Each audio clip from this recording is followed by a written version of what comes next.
La Segunda Guerra Mundial se desarrolló el 1 de septiembre de 1932 hasta el 15 de agosto de 1945, cuando se agruparon en dos alianzas militares enfrentadas, los aliados y las potencias del eje.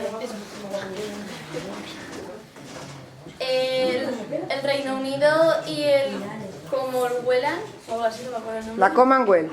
Eso. Fueron los únicos estados que se mantuvieron con más fuerzas como para luchar contra el resto del mundo. Que fue un ataque mundial muy masivo y murieron más de 50 millones de personas. Y las bombas fueron los Estados Unidos, mandaron unas bombas a Japón, Nagasaki y Hiroshima. Bomba nuclear. El cómic es una serie de dibujos que constituyen un relato. La invención empezó a partir de la invención de la imprenta, que es en 1446, y cuando se inventó la imprenta se produjeron aleluyas y se inicia la reproducción masiva de dibujos. En una gran parte de su historia fue considerado como un subproducto cultural, y en los años 60 se asiste a su reivindicación artística con Morris y Francis Lacassin, que pensaron llamar el cómic noveno arte. Los cómics se realizan en papel y en forma digital. Los cómics se han hecho en una gran parte de los países con muchos géneros. La persona que guioniza, dibuja, rotula o colorea se llama historietista. Y en los años 70 apareció la expresión cómic en el mundo hispanoparlante, que era procedente de la voz del griego. En inglés se usaba la expresión funnies y también cartoon. Pero luego apareció la expresión cómics, pero los franceses usaban la palabra bande dessinée. Luego esa palabra se tradujo al portugués, luego al brasileño y también al chino. Después se creó el término manga, que quiere decir dibujos informales, en Japón, que era procedente de allí. Y finalmente la expresión cómic la tradujeron al italiano y quedó fumetti. En la primera mitad del siglo XIX destacan pioneros como Rodolphe Doffer, pero solo en la prensa. En Estados Unidos apareció también el globo de diálogo. Y en 1929 empiezan a triunfar los relatos de aventuras de grafismo realista. Algunos ejemplos son Flash Gordon, Príncipe Valiente y Tintín. Y después en Estados Unidos se empezaron a acusar los cómics de héroes porque eran una gran competencia para ellos. En la posguerra, las escuelas argentinas, franco-belgas y japonesas adquieren un gran desarrollo gracias a Oesterheld, Franklin y Tezuka. Con nuevos autores y con una nueva competencia, el cómic se utilizaba sobre todo en Japón. Y aparecieron muchas tradiciones cómicas, como la estadounidense, francesa, japonesa, argentina, británica y española.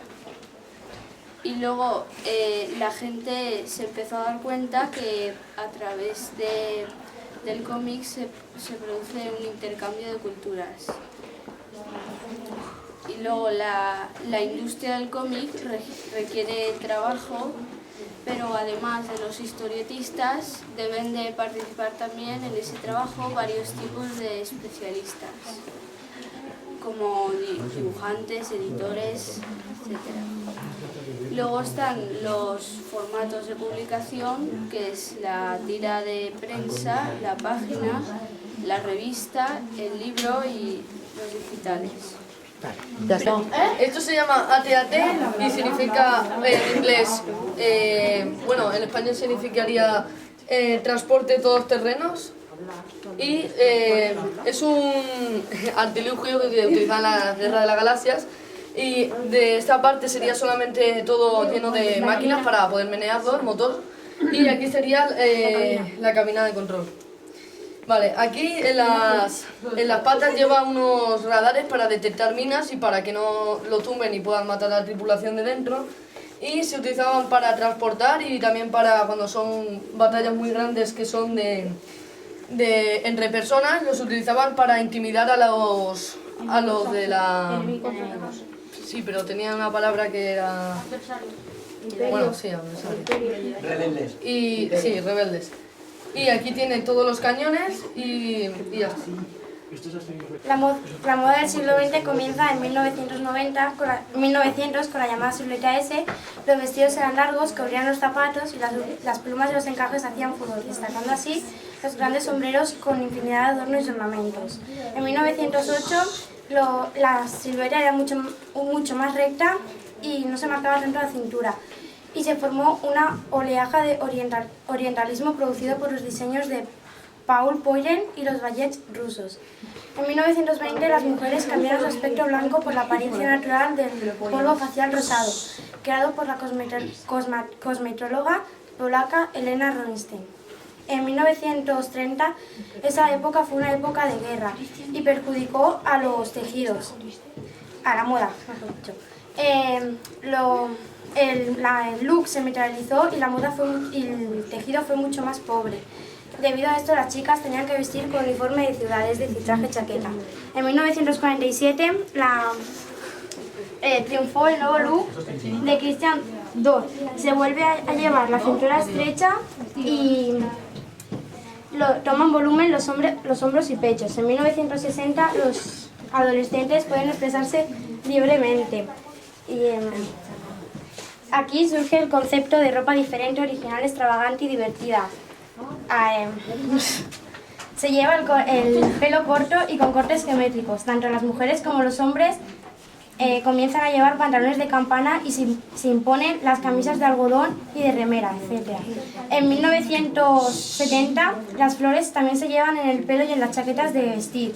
En 1980 la moda se controvierte y en 1990 la gente no le importa, se intenta vestir con lo que más a gusto se sienta y no le importa la opinión de los demás o las tendencias.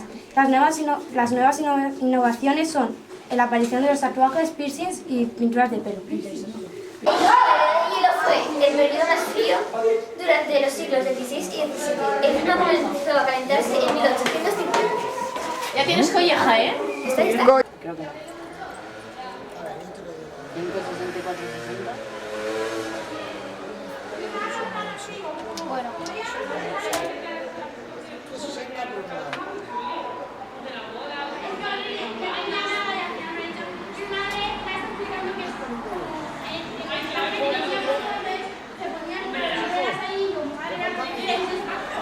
Porque fue